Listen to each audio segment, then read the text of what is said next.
আল্লাহর কোরআন অনেক দামি কিতাব। কত দামি কিতাব মুসলমান!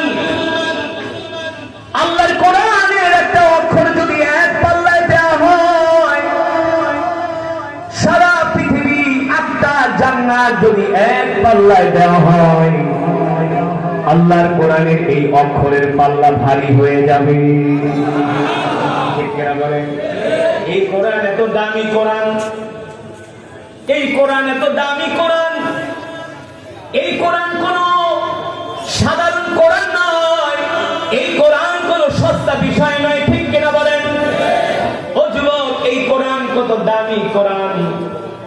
এই কোরআন যিনি মুখস্থ করবেন, কাল হাসরের ময়দানে তার মর্যাদা হবে ৬,৬৬৬ তলায়, ঠিক কিনা বলেন? কিছু কম কিংবা বেশি, তার মর্যাদা হবে সবার উপরে। দেখো না কোরআনের মর্যাদা কি! হারামের খতিব, বাইতুল্লাহ খতিব শেখ ডক্টর আব্দুর রহমান আস-সুদাইস, তার মর্যাদা কি! ওই সমস্ত আমেরিকার ডোনাল্ড ট্রাম্প আব্দুর রহমান সুদাইসের একটা জুতার ধুলার কণা সমানও হতে পারবে না, ঠিক কিনা বলেন? হারামের ইমামদের কত মর্যাদা! কারণ কিনা মুসলমান? একমাত্র কারণ হলো তাদের মাঝে আল্লাহর কোরআন আছে, ঠিক কিনা বলেন? এই কোরআন শুধু আল্লাহ খতম করার জন্য নাজিল করে নাই। ও যুবক, তোমাদের হাতে ধরে পায়ে পড়া বইলা যায়, কাল হাসরের ময়দানে আল্লাহ কিন্তু প্রত্যেকটা মানুষকে ধরবে, প্রত্যেকটা যুবককে ধরবে, আর ধৈরা ধৈরা জিজ্ঞেস করবে। আল্লাহ রাসূল বলেন, আল কোরআন হুজ্জাতুল লাকা ওয়া আলাইকা।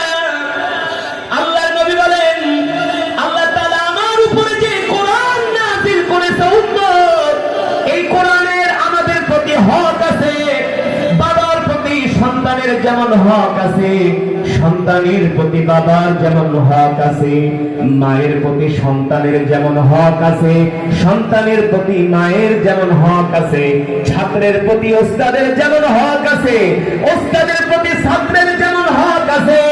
একজনের হক যদি একজন আদায় না করে, কাল হাসরের ময়দানে আল্লাহর আদালতে জবাব দিতে হবে, ঠিক কিনা বলেন? ঠিক আমরাও যদি আল্লাহর কোরআনের হক আদায় না করি, কাল হাসরের ময়দানে আল্লাহর কোরআন আল্লাহর আদালতে আমাদের বিরুদ্ধে মামলা দায়ের করবে।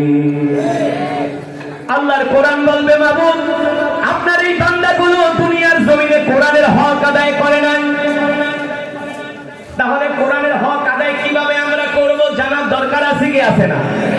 জোরে বলেন, আছে কি আছে না? কোরআনের হক তখনই আদায় হবে। আল্লাহ রাব্বুল আলামিন কোরআনুল কারীমের মধ্যে বলছেন, আলা লাহুল খালকু ওয়াল আমর তাবারাকাল্লাহু রাব্বুল আলামিন। নবী আমার মক্কার কাফেরদেরকে বলে দেন, সৃষ্টি যার, আইন চলবে তার।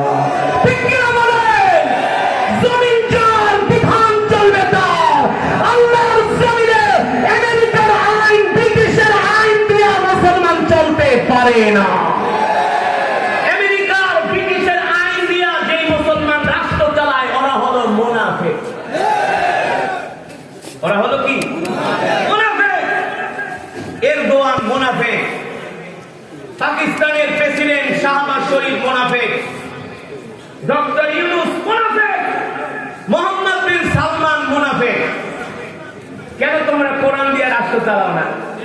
কোরআন দিয়ে এখানে ব্যবসা করবা, কোরআন দিয়ে রাষ্ট্র চালায়। ইমারতে ইসলামিয়া আফগানিস্তান, তারা আমেরিকাকে 2 পয়সা দিয়েও গণে না।